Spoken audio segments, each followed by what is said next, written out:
Hola, ¿qué tal? Buenas tardes. Sean todos bienvenidos a mi presentación titulada Textos Clásicos, presentada por su servidora Tamayo Tenorio Mariana Guadalupe.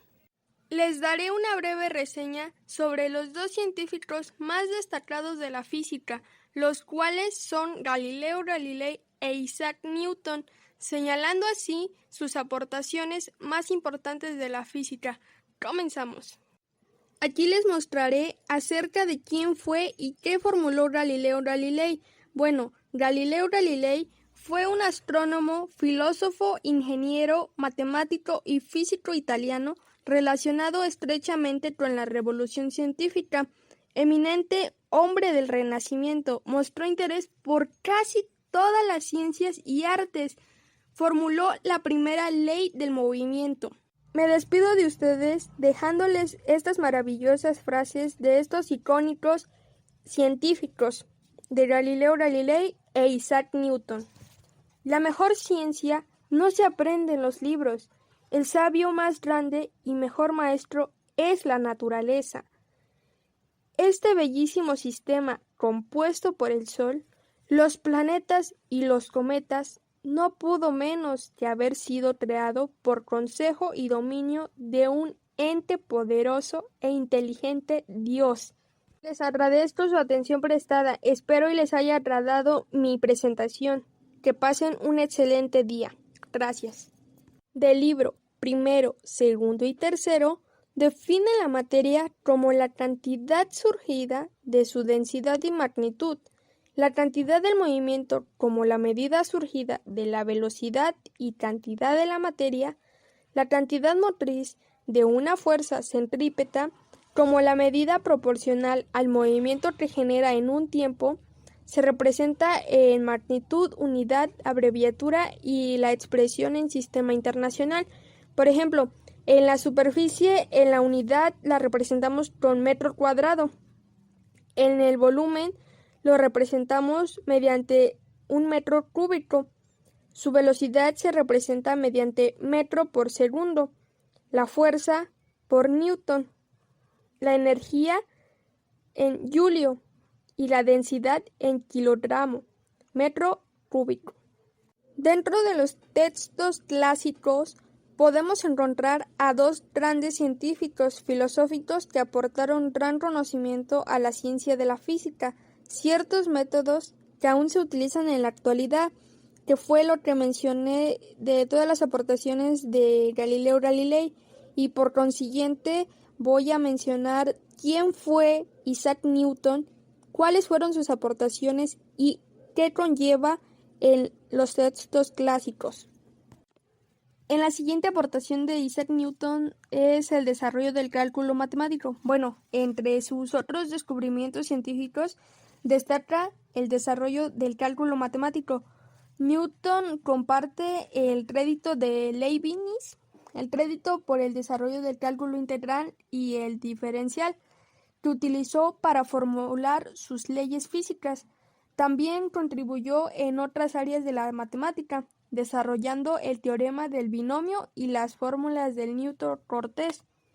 En una de mis presentaciones formulé como un libro o un diccionario donde especifiqué las palabras desconocidas para la audiencia, digámoslo así, palabras nuevas para la audiencia.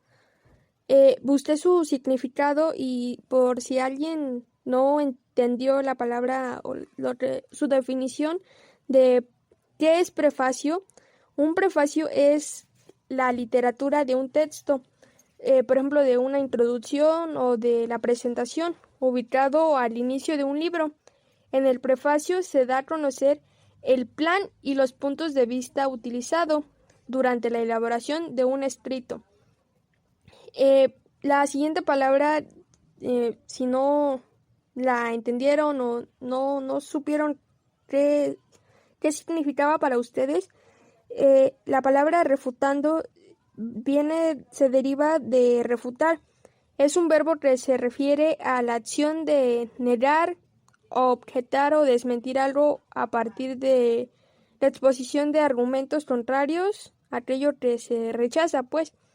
Las orográficas. La orografía es la parte de la geografía física que se dedica a la descripción de montañas. La palabra regir se deriva de diferentes como que sinónimos. Su significado es dirigir, gobernar o mandar. La cinemática es la rama de la mecánica que describe el movimiento de los objetos sólidos sin considerar las causas que la originan y se limita principalmente al estudio ahora sí que de la trayectoria en una función del tiempo. Entonces, esas fueron como que mi diccionario de algunas palabras destacadas que no hayan entendido mi público, pues. A continuación, estaré mencionando algunas de las aportaciones de Isaac Newton. Una de ellas son las 3 leyes de Newton que comentaba anteriormente. Bueno, las 3 leyes de Newton o las leyes de la dinámica, que también así se les puede conocer, asentaron las bases de la física, pues permitían explicar las fuerzas que regían el comportamiento mecánico de los objetos. Por ejemplo, el movimiento de los cuerpos se dividía en 3 partes, en cinemática, dinámica y estática. La cinemática estudia el movimiento, sin considerar las causas que lo producen.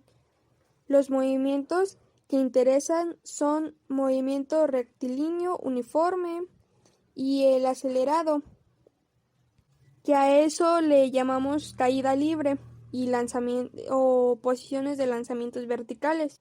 En la dinámica estudia el movimiento, el cual considerando las causas que lo producen. Estudia dinámica implica conocer las leyes de la dinámica o leyes de Newton, que es lo que explicaba anteriormente. En la estática estudia el equilibrio de los cuerpos. Para que un cuerpo esté en equilibrio deben cumplirse las condiciones de equilibrio, que sería la tercera ley de la dinámica o la ley de acción y la de reacción, que es la tercera ley de Newton. El método científico forma parte de una de sus aportaciones de Galileo Galilei. Bueno, Galileo es considerado el padre del método científico, el cual le sirvió para chocar contra las creencias preconcebidas y un pensamiento tirando hacia el conservadurismo característico del catolicismo renacentista. Trató de ser lo más objeto posible, dejándose guiar por las matemáticas y la observación rigurosa de los fenómenos naturales. Bueno, el método científico es un proceso destinado a explicar fenómenos, establecer relaciones entre los hechos y enunciar leyes que expliquen los fenómenos físicos del mundo y permitan obtener con estos conocimientos aplicaciones útiles al hombre. La ley de la caída es otra de las aportaciones más relevantes de Galilei, siguiendo con otros de sus estudios en el campo de la física. Galileo Galilei estudió cómo las fuerzas pueden ser las responsables de la aceleración de un objeto, permitiéndole comprender las fuerzas de la gravedad. Por ejemplo, cuando un objeto cae, este va acelerándose progresivamente, entonces a medida que va cayendo, esta aceleración es debida a la fuerza de la gravedad que conlleva. Los satélites de Júpiter forman parte importante de las aportaciones de Galileo Galilei. En 1610, Galileo Galilei descubrió las lunas de Júpiter. Vio cómo 4 puntos luminosos estaban cerca de este planeta, pensando en un principio que eran estrellas. Sin embargo, más tarde, viendo cómo se desplazaban en el cielo nocturno, concluyó que tenían que ser satélites de Júpiter: Io, Europa, Ganímedes y Calisto. A continuación les explicaré en qué consiste cada una de las lunas de Júpiter. Bueno, Calisto ha sido descubierto en 1610 por Galileo y Simón Mario. Este último la nombró así en honor de Calisto, una ninfa de una belleza muy grande, una siguiente de Artemis y conquista amorosa de Zeus, del que tuvo arcas. Ganímedes es la luna más grande de Júpiter. sino también el sistema solar. Ganímedes tiene una superficie salpicada de cráteres brillantes. En este mosaico detallado, tomadas por la nave espacial Galileo alrededor de Júpiter desde 1995 hasta 2003, los colores de la luna eran muy diferentes. Io es una de las 4 lunas de Galileas de Júpiter, el más próximo del planeta. Tira su nombre de Io, conquista enamorada de Zeus, perseguida por la esposa de este último, Hera, del que había sido sacerdotisa. Lo es sobre todo notable para su volcanismo activo, observando que sobre la Tierra el Tritón y Encelado. Europa es una de las 4 lunas galileas, descubiertas por Galilea y Simón Mario, que lo nombró así en el honor Europa, princesa fenicia arrebatada sobre una playa de Sidón por Zeus metamorfoseado en toro blanco. Así es como están estructuradas cada una de sus lunas de Júpiter. Posteriormente, las leyes de las cuales les hablaré el día de hoy son las siguientes: la primera ley, la segunda ley y la tercera ley. La primera ley consiste en la ley de inercia. Esta ley conlleva que todo cuerpo permanece en estado de reposo. Esto quiere decir que no tiene movimiento, sin movimiento, de una forma indefinida, a no ser que otro objeto ejerza una fuerza sobre ella o sobre él. La segunda ley es la ley fundamental de la dinámica. Esta ley quiere decir que la aceleración que adquiere un cuerpo es directamente proporcional a la fuerza que otro cuerpo ejerce sobre él. Esto quiere decir que entre más fuerza conlleve, más aceleración habrá. La tercera ley es la ley de acción y reacción. Esta ley establece que cuando un objeto ejerce una fuerza sobre un segundo cuerpo, este ejerce el primero una fuerza de igual magnitud, pero en sentido opuesto a la que ha recibido. Como siguiente aportación de Galileo Galilei fue el compás geométrico. Se trata de uno de los primeros inventos de este genio, además de ser uno de los instrumentos que le permitió adquirir cierta fama, y lo más importante fue el dinero. Además de venderlo, Galileo Galilei hacía negocio enseñando a usarlo. Gracias al compás geométrico era posible hacer figuras geométricas con mayor facilidad y precisión, además de poder hacerse complejos cálculos matemáticos con él. Tuvo la finalidad bélica, permitiéndole calcular la trayectoria de las balas de los cañones.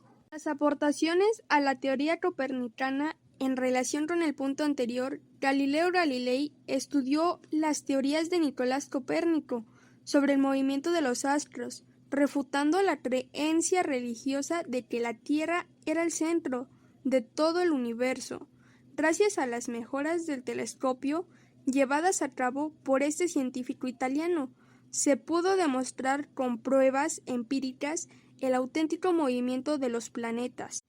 Por consiguiente, se encuentra la revolución científica de las aportaciones de Galileo Galilei, el cual es muy conocida su actitud frente a los poderes eclesiásticos de la época. Pese a que Galileo Galilei se había creado en la fe católica, esto no le impidió mostrar sus teorías y descubrimientos, los cuales iban en contra de la Iglesia católica, en una época en que se pensaba que la Tierra era el centro del universo. Él la refutó, diciendo que nuestro planeta no era más que otro astro que giraba